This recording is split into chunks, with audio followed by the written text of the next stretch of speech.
Good Erev Shabbos, everybody. 1979, Yafa Eliach, whose books we have in the Beis Medrash and Shul, Once There Was a World and Hasidic Tales from the Holocaust. So she was at the Ramah Shul in Krakow with a whole bunch of historians, Holocaust historians. And they just finished visiting Auschwitz, and one of the historians gets up and says, at the bima, says, we need to bring God to a din Torah, to a court over the Holocaust. And this is what Professor Eliach writes. Was I being called as a witness by the prosecution? I declined. No, not I. I have no quarrel with God, only with men. I, too, want a trial, but not at the Ramah synagogue, not at Nuremberg, nor at Frankfurt.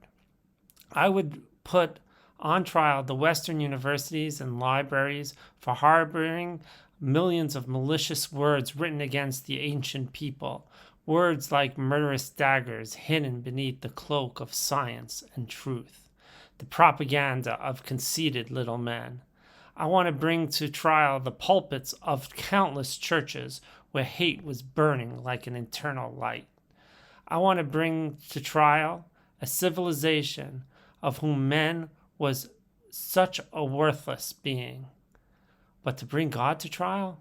On what charge? For giving men the ability to understand the difference between good and bad and evil? In this week's Parsha, and in this week's Haftorah, we're confronted with stories where somebody could bring God to trial. In the first story, we see Aaron's sons, Nadav and Avihu, who were bringing karbanos to Hashem, and they were struck down. In the Haftorah, we see that David was bringing the ark to Yerushalayim, and Uzzah, when he thought that it was going to fall, went to save it and was also struck by God. And if we look at these two stories, there's a whole bunch of things that are very, very similar between these two stories. First of all, they were both national celebrations. The whole people were getting together for something that was big.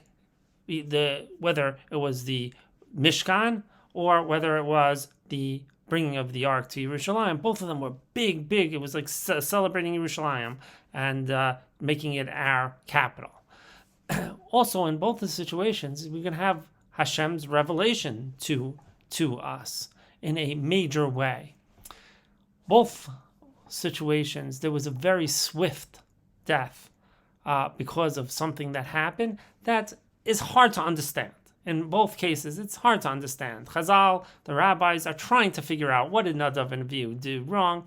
It's not so clear from the text, as well as Uzzah seems to be doing the right thing. The ark seems to be falling, and he's going to save it. So both of them were a very swift death, and it doesn't really seem to jive with us.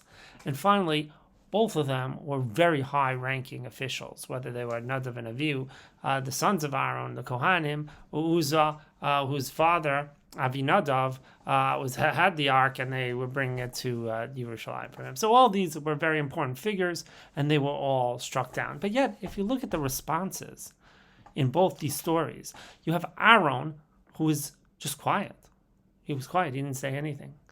Vayidoma Aaron.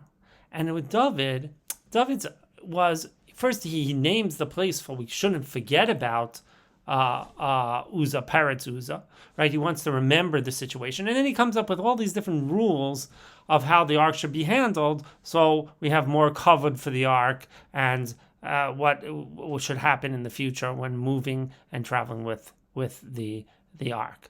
And so we see two kind of very different responses to these two tragedies. And one could say, like, Aaron was talking about his sons. David, it wasn't his sons. He was kind of distant from it. And I was thinking about it, if you think about these two responses, we can bring it back to Yom HaShoah, the Holocaust memorial that we just celebrated, or just commemorated, I should say.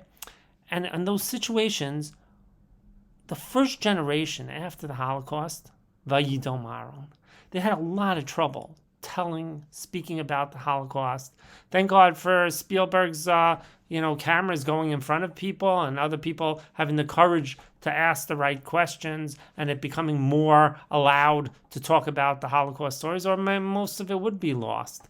But we see that the first generation was very quiet when it came to us. But we, the next generation after the Holocaust, the generations following the Holocaust, we are separated a little bit. It's not our situation. It wasn't our immediate families that we could, that were lost, that we ran for the most part, unless you're a Holocaust survivor. But for the most part, the next generation and the following generations, they have ability to learn from the situation.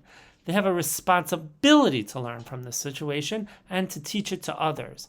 As we lose more and more Holocaust survivors, it's so important for us to not just be vayidom aharon, to be quiet for the situation, but we have to be able to speak about it, to commemorate the Holocaust, whether it's on Yom HaShoah or whether it's on Tisha B'Av, and make sure to spread it to the next generations so they understand the importance of the Holocaust and they understand what we should learn from it and how we could grow as a people. On that, I wish you a great Shabbos.